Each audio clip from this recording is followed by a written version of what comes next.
ಅವರು ಜೀವನದ ಇತಿಹಾಸದೊಳಗ ಎಷ್ಟು ವರ್ಷ ಬಾಳಿ ಬದುಕಿದ್ರು ಎನ್ನುವಂಥದ್ದು ಇನ್ನೂ ಕೂಡ ದಾಖಲೆಗಳಿಲ್ಲ.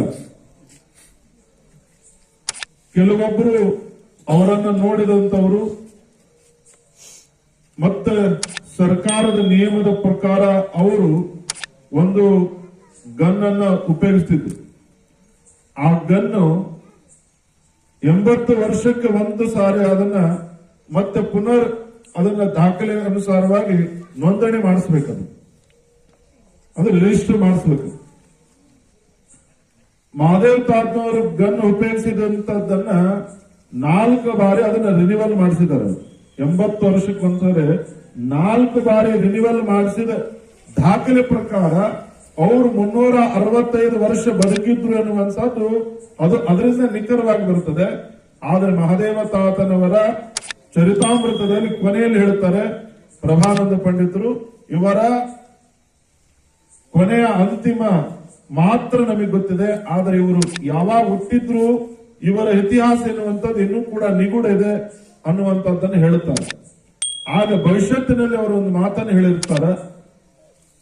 ಉಜ್ಜಯಿನಿ ಪೀಠದ ವೀರ ಗಂಗಾಧರ ಜಗದ್ಗುರುಗಳು ಉಜ್ಜಯಿನಿ ಪೀಠದಲ್ಲಿ ಇದ್ದಂತ ಸಂದರ್ಭದೊಳಗ ಬಳ್ಳಾರಿ ಭಾಗದೊಳಗ ಮಹಾತ್ಮನ ನೆನೆಸಿದಂತವ್ರು ಯಾರಾದ್ರೂ ಇದ್ರೆ ಅದು ಅಲ್ಲಿಪುರದ ಮಹಾದೇವ ತಾತನವರು ಎನ್ನುವಂತ ಮಾತನ್ನ ಯುಗ ಪುರುಷರಾಗಿರುವಂತ ಸಾಕ್ಷಾತ್ ಪರಶಿವನ ಪರಮಾವತಾರಿಗಳಾಗಿರುವಂತ ವೀರ ಗಂಗಾಧರ ಜಗದ್ಗುರು ಹೇಳ್ತಾರ.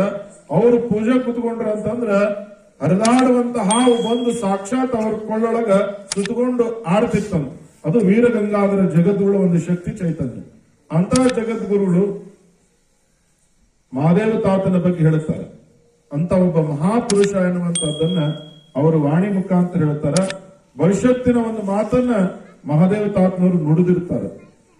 ಒಂದು ಇತಿಹಾಸ ಏನು ಅಂತ ಕೇಳಿದ್ರೆ ನಾವೆಲ್ಲರೂ ಕೂಡ ಹೆಮ್ಮೆ ಪಡಬೇಕಾಗಿರುವಂತಹದ್ದು, ಇವತ್ತು ಕರ್ನಾಟಕದ ಇತಿಹಾಸದೊಳಗ ಅನೇಕ ರಾಜ ಮನೆತನಗಳು, ರಾಜ ವೈಭವಗಳು, ಪರಂಪರೆಗಳು ಇದ್ದಂಥದ್ದು. ಎಷ್ಟೋ ಸೈನಿಕರು, ಹಾಗೆ ಮಂಡಳಿಗಳು, ಸಾಮಂತರು, ದೊರೆಯರು ಇವರೆಲ್ಲ ಇದ್ದಂತ ಇತಿಹಾಸ ಕರ್ನಾಟಕಕ್ಕಿದೆ. ಆದ್ರೆ ಕರ್ನಾಟಕದ ಇತಿಹಾಸದೊಳಗ ಇವತ್ತು ಘನ ಸರ್ಕಾರದಿಂದ ಕನ್ನಡ ನಾಡಿನ ಹಬ್ಬವನ್ನ, ದಸರಾ ಮಹೋತ್ಸವವನ್ನ ಒಂದು ರಾಜ ಮನೆತನ ರಾಜರ ಇಂದ ಘನ ಸರ್ಕಾರದಿಂದ ದಸರಾ ದರ್ಬಾರ ಮಾಡಿ ಇವತ್ತು ರಾಜ ಮನೆತನ ಇದೆ.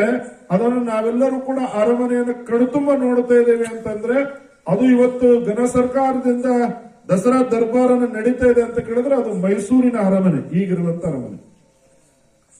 ಆ ಅರಮನೆ ಉಳಿಲಿಕ್ಕೆ ಯಾರು ಕಾರಣ ಅಂತ ಕೇಳಿದ್ರೆ ಬೇರೆ ಯಾರಲ್ಲ, ಪರಮ ತಪಸ್ವಿ ಆಗಿರುವಂತ ಮಹಾದೇವ ತಾತನವರೇ ಕಾರಣ ಎನ್ನುವುದಕ್ಕೆ ದಾಖಲೆ ಇದೆ. ಏನು ದಾಖಲೆ ಅಂತ ಕೇಳಿದ್ರೆ ಅವರು ಬಾಲ್ಯದಲ್ಲಿದ್ದಾಗ, ಮಹಾದೇವ ತಾತನವರು ಬಾಲ್ಯದಲ್ಲಿದ್ದಾಗ ಒಂದು ಆರಾಧನಹಳ್ಳಿ ಎನ್ನುವಂತ ಗ್ರಾಮಕ್ಕೆ ಒಂದು ಮಾರ ಬೇಣಿ ಬರ್ತದೆ. ಅಲ್ಲಿರುವಂತ ಜನಜಂಗುಳಿ ಸಾವು ನೋವಿನ ಮಧ್ಯೆ ಸತ್ತು ಹೋಗುವಂತ ಸಂದರ್ಭದೊಳಗೆ ಜಾನುವಾರುಗಳು ಲೆಕ್ಕವಿಲ್ಲದೆ ಸತ್ತು ಹೋಗ್ತಿರ್ತಾವ. ಆಗ ಆ ಎಲ್ಲ ಗ್ರಾಮಸ್ಥರು ಬಹಳ ರೋದನೆಯಿಂದ ಸಂಕಟ ಪಟ್ಟು ಅಳುತ್ತಿರ್ತಾರೆ. ಒಬ್ಬ ಸಣ್ಣ ಬಾಲಕನಾಗಿರುವಂತ ಮಹಾದೇವ ತಾತ ಆರಾಧನ ಹಳ್ಳಿಗೆ ಪ್ರವೇಶ ಮಾಡ್ತಾನೆ. ಇನ್ನೂ ತಾತನವರಾಗಿರ್ಲಿಲ್ಲ, ಬಾಲಕನಾಗಿರುವಂತ ಮಹದೇಶ ಪುರಪ್ರವೇಶ ಮಾಡಿದಂತ ಯಾವ ಅದಕ್ಕ ಹಲವು ಮಾತೇನು ನೀನೊಲಿದು ಪಾದವನಿಟ್ಟ ನೆಲವೇ ಸುಕ್ಷೇತ್ರ ಜಲವೇ ಪಾವನ ತೀರ್ಥ ಸುಲಭ ಶ್ರೀ ಗುರುವೇ ಕೃಪೆಯಾಗು ಎನ್ನುವಂತ ಮಾತನ್ನು ಹೇಳ್ತಾರೆ. ಎಂತಪ್ಪ ಶಿವಯೋಗಿಯ ಪಾದ ಆ ಗ್ರಾಮಕ್ಕ ಬಡಿತದಲ್ಲ, ಆ ಪಾದ ಸ್ಪರ್ಶ ಆಗ್ತದಲ್ಲ, ಆ ಭೂಮಿಯೇ ಪಾವನ ಆಗುವಂತದ್ದು.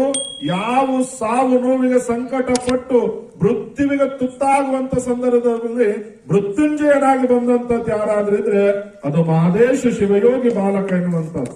ಆಗ ಎಲ್ಲಾ ಗ್ರಾಮಸ್ಥರು ಹೋಗಿ ಆತನ ಲೀಲೆಯನ್ನು ಕಂಡು ತಮ್ಮ ನೋವನ್ನ, ಸಂಕಟವನ್ನ, ವೇದನೆಯನ್ನ ಆ ಮಹದೇಶ ಬಾಲಕನಲ್ಲಿ ನಿವೇದನೆಯನ್ನು ಮಾಡಿಕೊಡುತ್ತಾರ.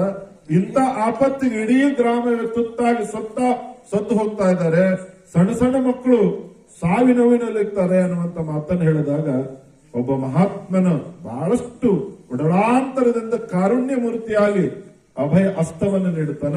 ನೀವ್ಯಾರು ಚಿಂತೆ ಮಾಡಬೇಡ್ರಿ, ಇವತ್ತಿನಿಂದ ನಿಮ್ಮ ಹಳ್ಳಿಯ ಸಂರಕ್ಷಣೆ ಮಾಡುವಂತ ಜವಾಬ್ದಾರಿ. ಅಪ್ಪ, ಎಲ್ಲ ಜಾನುವಾರುಗಳು ಸತ್ತು ಹೋಗ್ತಾ ಇದಾವು, ಬಾಯಿಲ್ಲ ಏನಿಲ್ಲ ಅಂತವು ಕೂಡ ಸತ್ತು ಹೋಗ್ತದವು, ಸಣ್ಣ ಸಣ್ಣ ಮಕ್ಕಳು ಸತ್ತು ಹೋಗ್ತದವು ಅಂದಾಗ ಇಡೀ ಜಾನುವಾರುಗಳ ಸಂರಕ್ಷಣೆಯನ್ನು ಮಾಡುವಂತ ಹೊಣೆಯನ್ನು ಯಾರು ಹೊರ್ತಾರಂದ್ರೆ ಮಾದೇಶನಾಗಿರುವಂತ ಬಾಲಕ ಇಡೀ ಅಲ್ಲಿ ಇರುವಂತ ಸುತ್ತು ಹಳ್ಳಿಗಳ ಎಲ್ಲ ದನಗಳನ್ನ ಹೊಡ್ಕೊಂಡೋಗಿ ಅಭಯಾರಣ್ಯದ ಮಧ್ಯೆ ತಾನೇ ಕಾಯ್ಲಿಕ್ಕೆ ನಿಲ್ತಾನೆ, ಗೋಪಾಲಕನಾಗ್ತಾನೆ ಮಹದೇಶ್ವರಿ.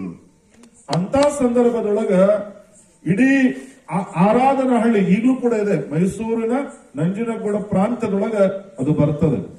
ಈಗಲೂ ಕೂಡ ಆ ಹಳ್ಳಿ ಇದೆ. ಆ ಹಳ್ಳಿಯೊಳಗ ಮಹಾದೇವ ತಾತನ ಒಂದು ಮಂದಿರವು ಕೂಡ ಇದೆ.